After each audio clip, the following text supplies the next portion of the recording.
Welcome back. All right, so continuing the season previews, down to 5 teams left after this one, but here's Dallas. The Dallas Stars, a team that is really and truly, I believe, in contention for the first time in a while. And I say really for the first time in a while because they have the offense, the defense, and the goaltending. They have all three of those aspects of their team pretty well figured out. This is the team that went 47, 21, and 14 this past season, 8th overall.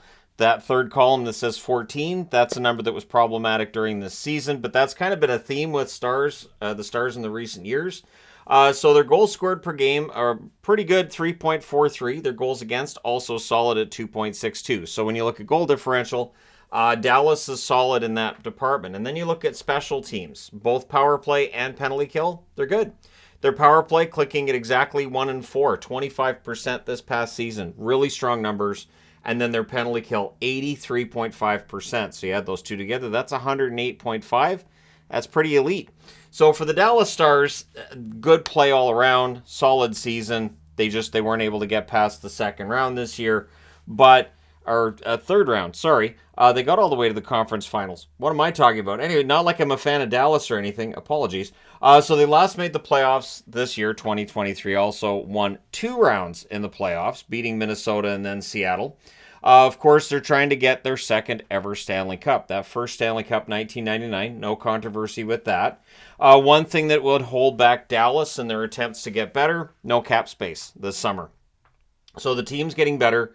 You've got Sagan and Ben on expensive contracts, and I will say straight out, those are contracts that don't age particularly well, and now they have to pay all the young guys as well. So it's going to lead to them having some cap headaches over the next season or two. We'll see with the growing cap ceiling next summer if Dallas and Jim Nill can navigate this well. Jim Nill has proven that he's learning on the job, that this was a team that I don't think was necessarily built correctly by Jim Nill in years past, but it has definitely evolved and is quite solid, starting with Jason Robertson. 82 games this past season, 46 goals, 63 assists, 109 points. He was close to hitting that 50-goal mark, and I think a little more consistency this year. He's right there at the 50-goal mark.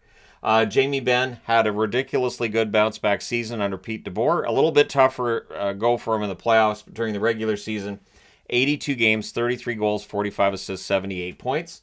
Joe Pavelski, 82 games for him as well, 28 goals, 49 assists, 77 points. Playing with Roope Hintz and Jason Robertson has been the magic elixir that has kept Pavelski looking so young out there. And Roope Hintz played 73 games, 37 goals, 38 assists, 75 points. It raised some eyebrows when he got the raise he did with the contract he's currently playing under. I think the way he played this year has made some of those eyebrows go back down. He's worth every penny I think that Dallas is paying him. And Miro Heiskanen, one of the best defensemen in the league, 79 games, 11 goals, 62 assists, 73 points. He's also very good defensively, and I like Heiskanen's all-around game. So there's a lot of good players in Dallas. It's a pretty strong top 5 here when you look at the scorers, and a good mix of talent and age and all that fun stuff. The goaltending, it's going to be about Ottinger again, right? He played 62 games this season, 37, 11, and 11 record, 919 save percentage. He was very good. He was above average. Had a tougher go of it in the playoffs, which is weird because the year before, he had a pretty average regular season and then was fantastic in round 1 against Calgary, which I think raised expectations a little too high for Ottinger this past year. Wedgwood in 21 games gave them a solid backup, 9-8-3 record, 915 save percentage. Wedgwood had a good year. And Matt Murray came up for 3 games, a 1-2 record, 844 save percentage.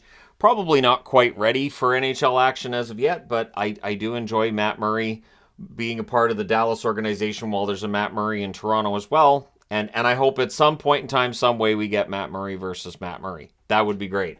Because then in the recap video, I can say Matt Murray had a great game, but Matt Murray, he's got to get it figured out. So the hits leader, Hakanpää, with 224 hits. Tough player and a lot of fun to watch. He is purely defensive, of course. Block shots, Esa Lindell with 147. Lindell, solid defensive defenseman there. And both Hakanpää and Lindell put up enough points that they're not a liability offensively. And then posts, Jason Robertson led the team with only 7. So again, I've talked about other teams. You have guys with 11 or 12 posts hit. Robertson with a total of 7 this past season. And again, 46 goals, so he could hit 50 this year. I wouldn't be surprised. The next one, Stankoven, is the next one, right? So we'll see if he's in the lineup this year or the following year, but he is, there's a lot of hype around him, and rightfully so. We'll see if Logan makes the team this year and what kind of role he plays if he does. He definitely looks like he should be in a top 6 role once he reaches the NHL. Fantasy sleeper, I went with Dodonov. Dodonov, of course, a veteran who's shown he can score goals in the past. Could he put up 20 goals this year in Dallas? He could. I'm not saying it's likely. That's why he's a sleeper, right? So I'll say Dodonov, I'll put him as a fantasy sleeper. It's not that long ago the goal scoring was there. Yes, he's in his 30s and it can get to be more of a challenge, but why not? I figured get his name on the board. The MVP, it is going to be a few different guys. It's going to be Hintz, it's going to be Heiskanen, it's going to be Ottinger, but I went with Robertson. Robertson really became that offensive catalyst over the last couple of years, and looks like he's going to be a superstar player for the Stars for a long time to come.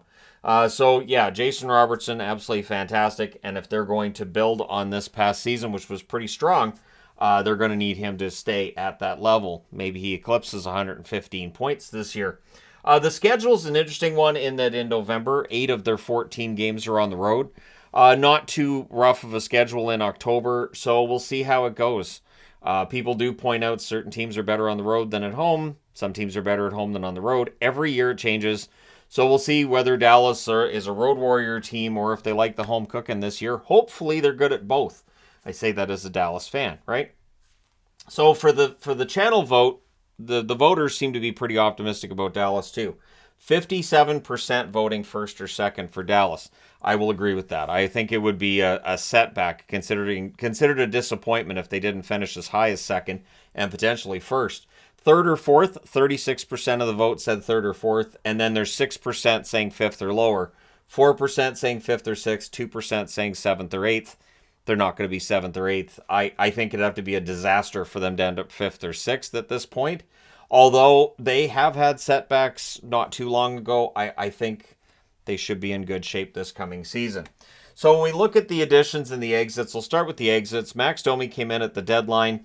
The goal scoring wasn't the same in Dallas as it had been in Chicago. Not a surprise. The points weren't as high either. And so it made the penalties he took stand out a little bit more than they did in, say, Chicago. Kivi Ranta, who scored one of the most famous goals for Dallas on their way to a Stanley Cup final 3 years ago. But yeah, I understand why he's no longer with the team.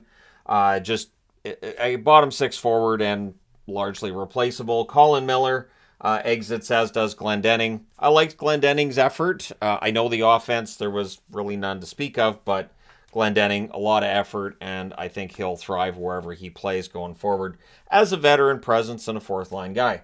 The additions, Matt Duchene, might be a steal. At $3 million, might be a steal. And again, he signs that contract because there's no cap space. So if he wanted to play in Dallas, he's not going to make the big money coming out of that buyout from the Nashville Predators. But Duchene should be motivated to have a bounce-back season. And if he does, Dallas will be quite happy about it. Sam Steele, bouncing around a little bit here, but he can play on the third, fourth line.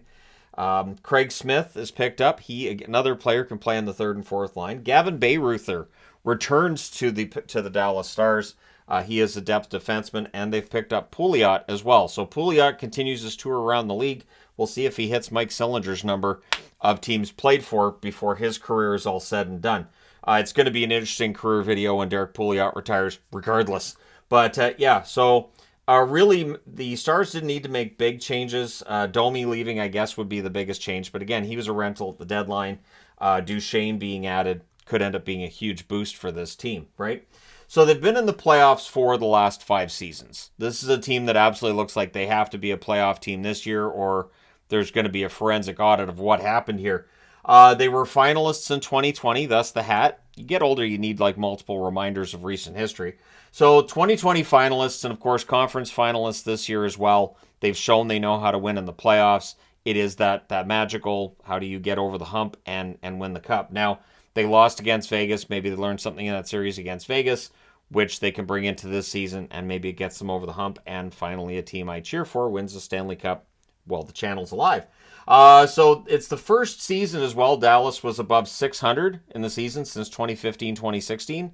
And that 2015-2016 team was a very good scoring team that just couldn't get the goaltending when they needed it. So that is quite different than this team here, and I think this is much more sustainable than that 2015-2016 team was. Basically a team that was on a heater throughout the regular season, and then the postseason it just didn't add up. So this is the second season in 3 years where they've had 14 overtime or shootout losses. The other time was 2020-2021, and that was in a 56-game schedule. And they missed the playoffs that year. So for Dallas, it really is interesting that they don't seem to excel when it comes to overtime and shootouts because they're a very talented team. 3-on-3, this team should be very dangerous.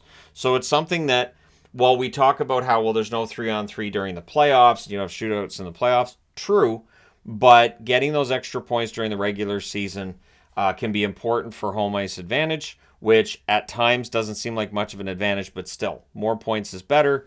And so we'll see if they have a bit of a different strategy going into overtime than this past season, because it got frustrating at times. Just watching as one by one those points were going away, and it felt like they could have been first in their division and maybe pulling away from Colorado, and that didn't end up happening for them.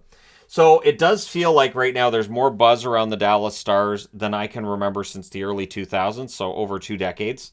And again, it's because it feels like this is sustainable. There's some exciting young players here, along with some good veterans that are still there.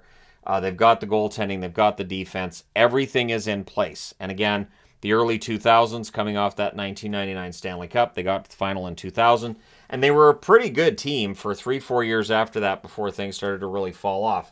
So this is a team that's in contention. Could they be favorites? I would not be surprised if they were favorites once we reach March on the schedule. But one thing that's important too is Ottinger in the playoffs was not Jake Ottinger. .895 save percentage. Now, getting lit up by Vegas. Vegas did it to every goaltender. But before that series, Ottinger had trouble against Seattle at points. And he had trouble against Minnesota at points as well. So Ottinger is still developing. He's still getting to the point where he should be a top 10 goaltender in the National Hockey League. I don't think he's there yet, but the potential is there. He's still very young, and he has progressed pretty darn well. And again, Wedgwood's going to provide the Stars with enough quality starts that I don't think you have to worry about overplaying Ottinger. I think Ottinger can do 60 games a year, although the question can be asked, he played 62 games during the regular season. Was that part of the reason why his play in the postseason wasn't at that same level? Did they overplay him during the regular season? And this is season number 2 for Pete DeBoer. Pete DeBoer, of course, a coach that has gotten teams to the final in his previous stops. The question being, can he win a Stanley Cup? Well, they lost to Bruce Cassidy, who proved he could win a Stanley Cup. Is this DeBoer's turn? Is this Dallas's turn? Again, as somebody roots for Dallas, I hope so. But that being said, it is nice to do a season preview for Dallas and not really have anything negative around the team. Again, other than that third column having a 14, it's really hard for me to say, well, this is clearly a huge weakness, and it feels like that's a big difference from where they were 2, 3, 4 years ago. So it's been fun to watch, and we'll see whether or not they continue to progress. Do they end up top 5 in the NHL this year? They can. But that's where the fun of the regular season is, seeing whether or not they do it. Let me know your thoughts in the comment section below regarding the Dallas Stars. Don't forget to hit like and subscribe if you're browsing your way through. You just happened upon this video. Thank you guys so much for watching, for all your support. I will talk to you again soon.